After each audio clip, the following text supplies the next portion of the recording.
ఒక హంతకుణ్ణి కాపాడడం కోసం ఈరోజు హంతకుణ్ణి కాపాడుకుంటున్నారు, హంతకుణ్ణి పక్కన పెట్టుకొని తిరుగుతున్నారు జగన్మోహన్ రెడ్డి గారు. మరి రాజశేఖర రెడ్డి గారి ఆత్మ క్షోభించదా? వివేకానంద రెడ్డి గారి ఆత్మ క్షోభించదా?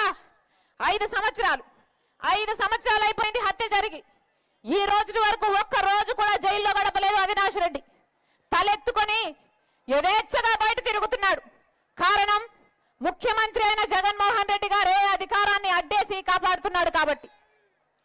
5 సంవత్సరాలు అధికారంలో ఉండి శిక్ష పడకుండా కాపాడడం ఒకెత్తైతే ఈరోజు మళ్ళీ అదే హంతకులకి, హత్య చేపించిన వాళ్ళకి మళ్ళీ ఎంపీ టికెట్ ఇవ్వడము ఇంకొక ఎత్తు.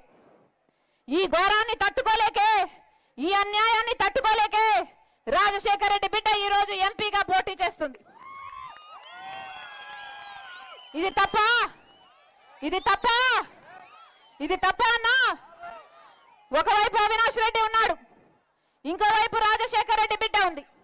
మీకు ఎంపీగా ఎవరు కావాలో మీరే తేల్చుకోండి. ఒకవైపు రాజశేఖర రెడ్డి బిడ్డ ఉంది, ఇంకోవైపు రాజశేఖర రెడ్డి గారిని తమ్ముడిని హత్య చేపించిన అవినాష్ రెడ్డి ఉన్నాడు. మీకు ఎవరు కావాలో ఎంపీగా మీరే తేల్చుకోండి. మీరు రాజశేఖర రెడ్డి గారి బిడ్డను గెలిపిస్తారో ఓడిస్తారో మీ చేతుల్లోనే ఉంది.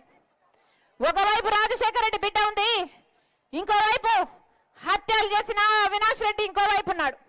ఒకవైపు న్యాయం ఉంది, ఇంకోవైపు అధికారం ఉంది. ఒకవైపు ధర్మం ఉంది, ఇంకోవైపు డబ్బు ఉంది. మీరు ఏ వైపు నిలబడతారో రాజశేఖర రెడ్డి బిడ్డ మీకు ఎంపీగా కావాలో లేదో మీరే నిర్ణేతలు. నేను మాత్రం చూస్తూ ఈ అన్యాయాన్ని ఇలాగే కొనసాగడం తట్టుకోలేక ఈరోజు పోటీకి నిలబడ్డాను. 5 ఏళ్ళైనా శిక్ష పడలేరు, ఇక ఎప్పుడు శిక్ష పడుతుంది? మీకు అధికారం ఇస్తే అధికారాన్ని వాడుకొని హంతకుల్ని కాపాడతారా? హంతకుల్ని కాపాడటానికా మీకు అధికారం ఇచ్చింది? ఇందుకే నా ప్రజలు మీకు నమ్మి ఓటేసింది. మీకు ఎవరు కావాలో మీరు తెలుసుకోండి. రాజశేఖర రెడ్డి బిడ్డను నేను. పులి కడుపున పులే పుడుతుంది. ఎవరికి భయపడేది కాదు, అన్యాయాన్ని సహించేది కూడా కాదు. మీరు తెలుసుకోండి. మీకు రాజశేఖర రెడ్డి బిడ్డ కావాలో, హత్యలు చేసిన అవినాష్ రెడ్డి కావాలో మీరు తెలుసుకోండి. జగన్మోహన్ రెడ్డి గారికి చెప్పాల్సిన బుద్ధి చెప్పండి.